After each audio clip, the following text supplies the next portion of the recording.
Uh, Hello, friends. Today it is a great pleasure for me to be one on one with a person like Mr. Manoj Kabre. So, see, you are watching him on the screen. He has a very good message. Life isn't about finding yourself, life is about creating yourself. So, we are basically going to discuss more about the manufacturing sector, and manufacturing is what making and creating. So with a brief this thing I'm going to tell uh, about him, the very purpose of this one-on-one. So there are certain points I just don't want to digress. uh, so what are the things which I can tell about Manoj? Okay, so that is the thing which I want to tell. So the first issue point is that Manoj has, how I know Manoj. I know Manoj by being, I am associated with him in Do Game. He's a Do Gamer. He's a real player actually. Do Gaming is people who really play for others. Okay. And he's a Rotarian, and quite recently I got to know that he is with machine makers also. And what in brief I can tell you about him? He does things in the backstage. He talks very less and does a lot behind. So these are the things which I know about him. And my very purpose is, after this one-on-one, you will come to know, you will create that inquisitiveness will be there in you. Who is Manoj Kabre? Because I don't want to present a biography of Manoj. You will yourself know, and the questions which I am going to put, he is going to give an answer. We all will be having a wonderful opportunity of sharing his insight. So Manoj, welcome you to one-on-one with Gautam Bharadwaj. So see, I have not said much about myself because I don't want to say much about myself. And so shall I start? Can you tell anything else? Because I spoke many things about you. So anything which I missed out, or do you have any message, Manoj, to give to others or anything before we start the questionnaire? Have you to say anything? Please. Yeah, first of all, thank you very much for inviting me on this one-on-one, Gautamji. I think I have a great respect and regard for you based on the way you get connected with everyone. As I was telling you also earlier, when you told me once that you are 65 years old, I think I gave a message to you that you should think that you are 45 years old. I think that is the True. first thing that you should bear in mind and also Very communicate, true. because you have so much of energy in you that Mhm. we at times we are younger than you, we feel short of it. So I think the message which I have kept on my background, that is the only message I want to give, that we all shouldn't be busy finding ourselves and identifying who we are. Rather than that, I think it's about creating ourselves, because every single day is the dawn of your day. Thank you The so moment sun rises, I think our life also starts, and that is the way we should look at, and then we should create that particular day. We should just take one day at a time in the current scenario, because of all these troubled times, all these challenging times. In my mind, we should just focus on creating ourselves, doing good for others, as to what we can demonstrate, what we can accomplish by giving this gift which God has given us in form of life. I think we should be ready to part this gift to others. If we are able to do that, I think we have created ourselves. Okay, Manoj, first I want to confess, before I set up the questions, I felt after discussing with you that I should always avoid negativity. Sometimes, these old people who cross the age of 60 or 65, they tend to become negative. And we try to look on your face, we see you, and a lot of positivity. is emerging in me. So I have made some slight changes in the questions, putting more positivity rather than trying to be like a press person or a TV9 channel person to project more negativity in my question. The first question is the Indian manufacturing sector and COVID-19. What opportunities will COVID-19 give to the Indian manufacturing sector? That's it, simple.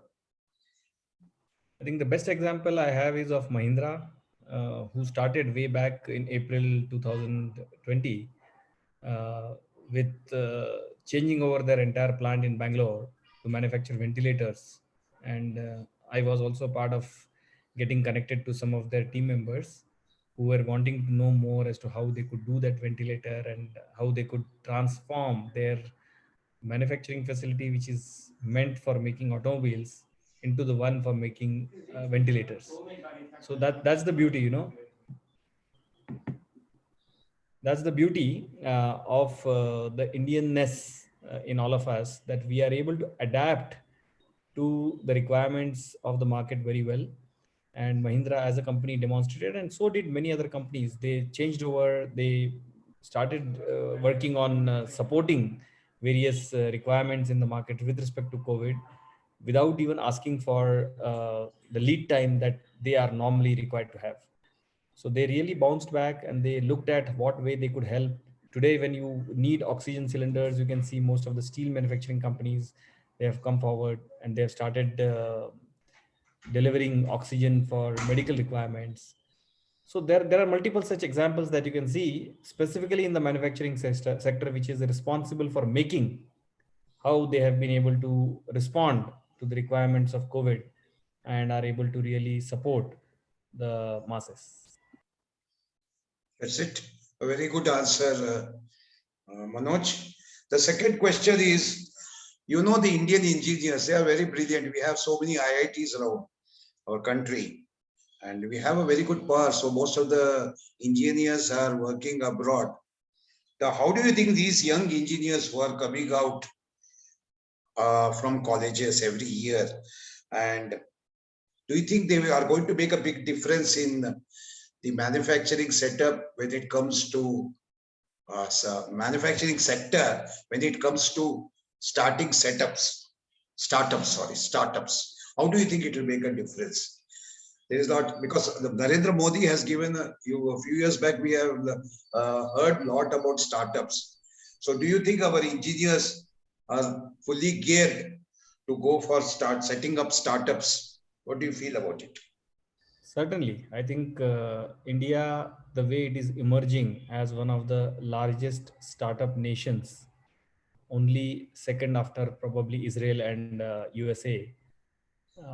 I think as a country, we have a wonderful possibility to offer for the engineers who are coming out with all these institutes like IITs, NITs. The only thing which I feel should be done, and probably is also happening, is to connect the academia with the industry.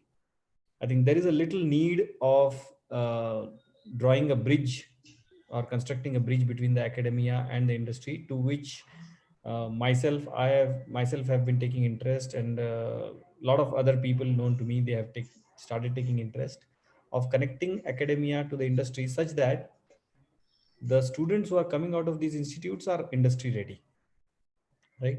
So if we are able to offer that kind of bridge, I'm sure these students would be far more superior in terms of quality as compared to what they are today, and they would be startup ready, if I may call so.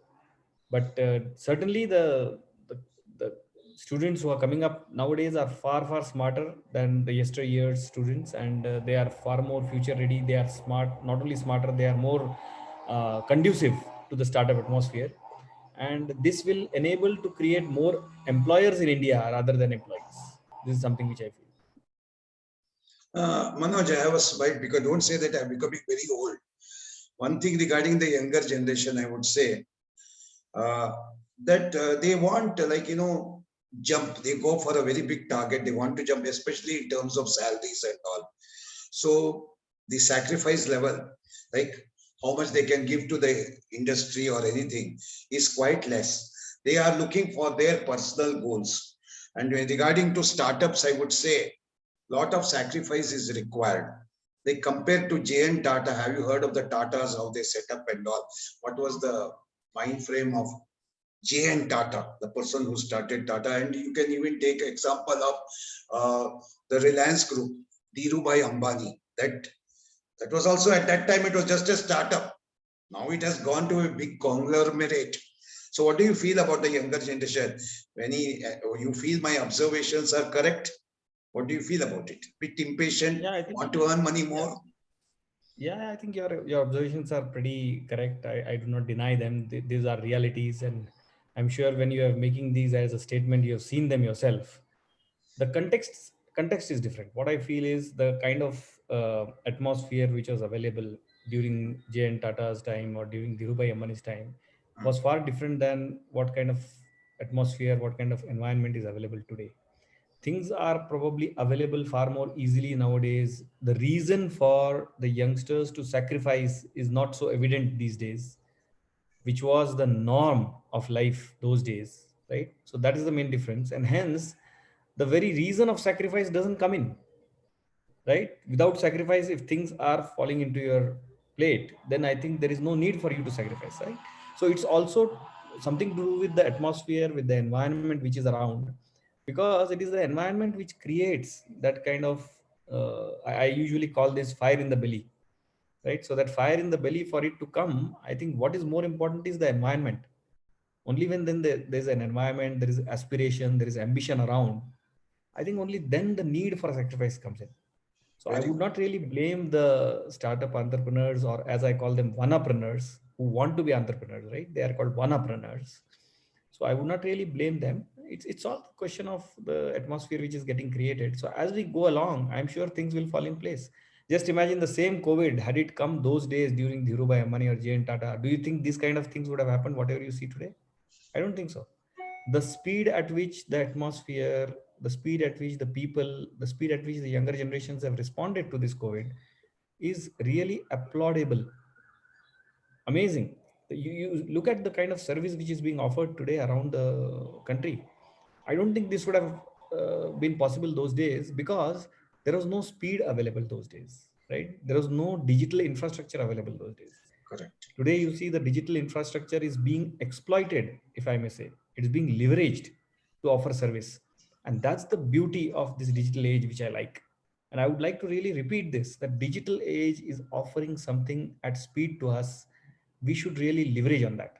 And that is what this younger generation, these entrepreneurs, these startup generation people, they are doing, which is really, really applaudable.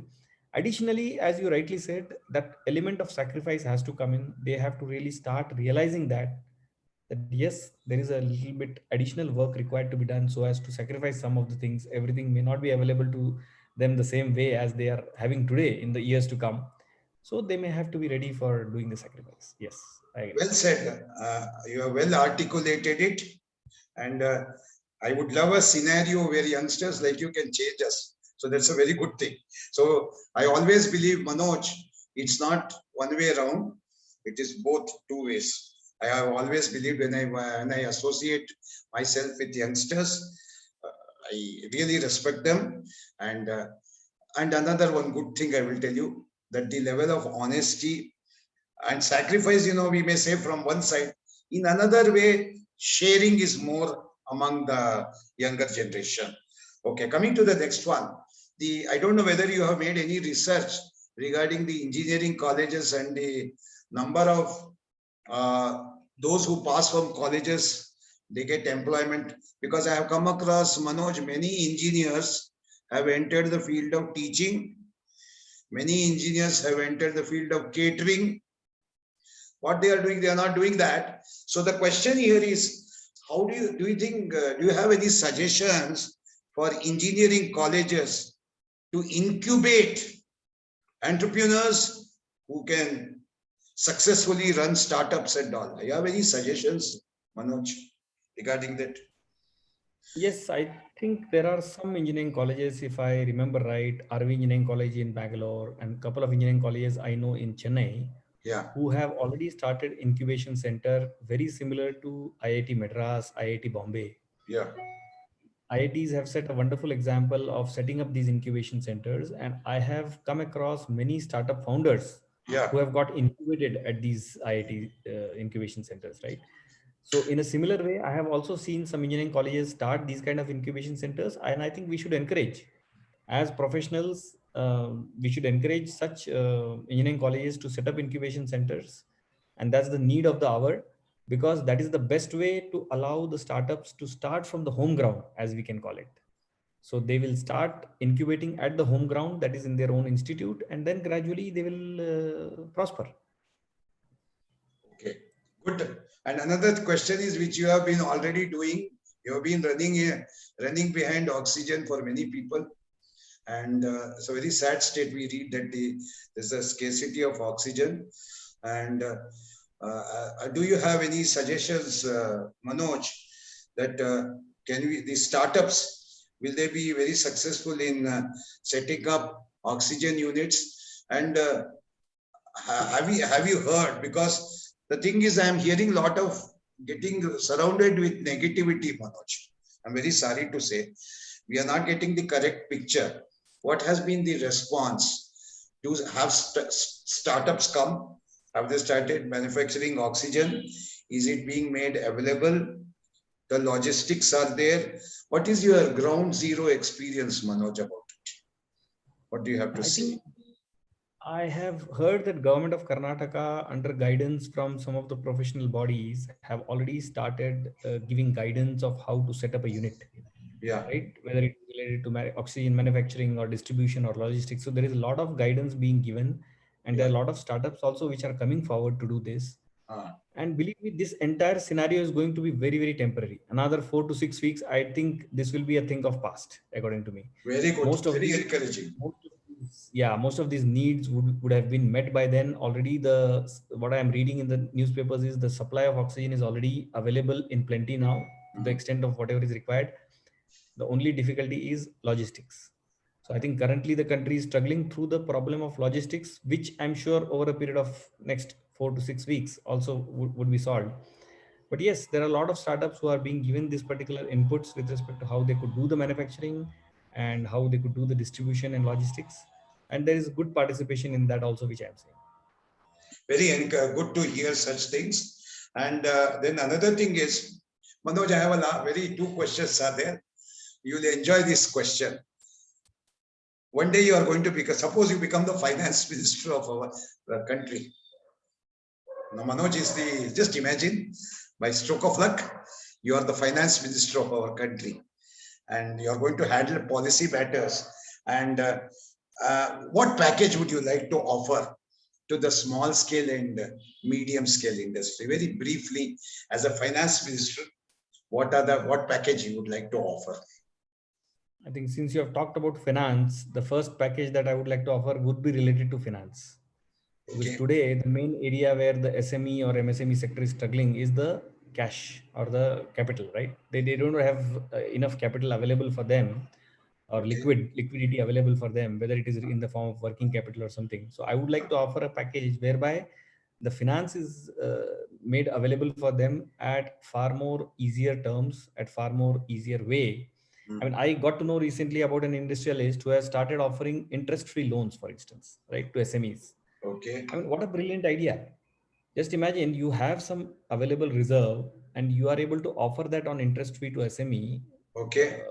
With the condition that yes, they are definitely going to return it back to you, right? So it's a very ideal situation. It's a very philanthropic bent of mind, if I may say so.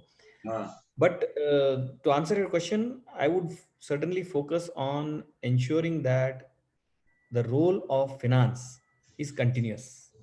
That means the finance should never get locked in one place. It should continuously travel. It should continuously travel from the bank to the SME sector, from the SME sector to the capital good purchases, and so on, so that the movement of finance itself brings velocity in the entire transaction. So in case we ensure that there is no retardation, there is continuous velocity of this cash, believe me, the problem itself will not come in. The entire problem comes only because there is some dormancy which comes in. There is some stationary element which comes in. The cash doesn't move, it stops moving.